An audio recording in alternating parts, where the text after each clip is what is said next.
اللہ تبارک و تعالیٰ فرماتے ہیں کہ اے میرے بندے، میں تو احکم الحاکمین ہوں، میں تو رب العالمین ہوں، میں تو بادشاہوں کا بادشاہ ہوں، میں تو رب العالمین ہوں، پورے جہان کا میں سردار ہوں۔ تو اگر میرے حکم کو بندہ مانتا ہے تو پھر اس کے بعد میں اس کو انعام کیوں نہ دوں؟ تو اللہ تبارک و تعالیٰ اسی انعام کے صدقے توفیل ہمیں اور آپ کو عید کا خوشی والا دن میسر فرمایا، اور صرف خوشی والا دن میسر نہیں فرمایا۔ آپ کو معلوم ہوگا جیسا کہ اللہ تبارک و تعالیٰ فرماتے ہیں، اے میرے پیارے بندے، اے میرے پیارے بندے، تم نے میرے حکم کو مانا، میں نے روزے رکھنے کا حکم دیا، تم نے رمضان کے پورے روزے بھی رکھے، میں تراویح پڑھنے کا حکم دیا، تم نماز میں عشاء کے بعد تراویح بھی پڑھے۔ پھر اس کے بعد اللہ فرماتے ہیں جب تم نے روزہ رکھا اور تراویح پڑھی، میرے حکم کی تعمیل کی، میرے حکم کو مان کر اپنی زندگی کو گزارا، ایک مہینہ اپنے نفسانی خواہشات سے بھی رکے رہے، یعنی جس چیز کو میں نے چھوڑنے کا حکم دیا تم ان چیزوں کو چھوڑے رہے، جس چیز کو میں نے کرنے کا حکم دیا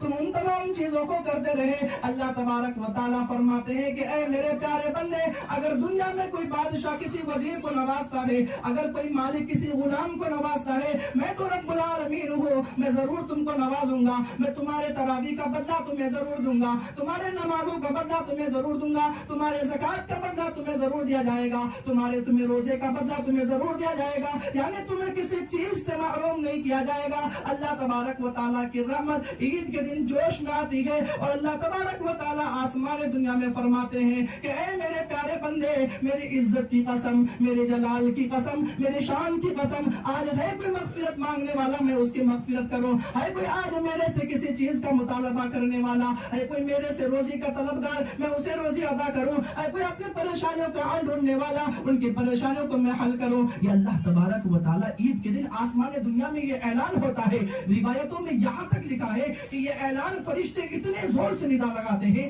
اتنے زور کی آواز لگاتے ہیں کہ انسان اور جنات کے علاوہ تمام مخلوقات کے کانوں میں یہ آواز پہنچتی ہے۔ تو اس لیے میرے بھائیوں، یہ آواز حدیث پاک کے ذریعے سے ہمیں اور آپ کو پہنچ گیا۔ اس وجہ سے اللہ نے جو وعدہ ہم سے کیا ہے، مغفرت کا وعدہ، الحمدللہ اب عید کا دن ہو گیا اور روزے بھی مکمل ہو گئے۔ اللہ ہماری اور آپ کی مغفرت فرما دے۔ ایک گزارش میں آپ سے کروں گا کہ اب نمازوں کی پابندی کریں۔ جس طریقے سے اپنے آپ کو رمضان مبارک کے پاک مہینے میں اپنے عبادت میں لگایا ہے، تراویح میں لگایا ہے، فرض نمازوں کو ادا کرنے میں لگایا ہے، پھر اس کے بعد ایک دوسرے سے پیار محبت الفت کے ساتھ زندگی ہم نے گزارا ہے، دعا کیجئے کہ اللہ تبارک و تعالیٰ اس سال کی رمضان کے مہینے کے صدقے توفیل ہمارے 11 مہینے کو بنا دے، پوری زندگی کے ہمارا قبول فرمائے، اور پوری زندگی کے اندر نیک صالح زندگی گزارنے کی اللہ توفیق عطا فرمائے۔ مجھے امید ہے کہ آپ تمام حضرات ان باتوں پر عمل کریں گے۔ اللہ کہنے سننے سے عمل کی توفیق عطا فرمائے۔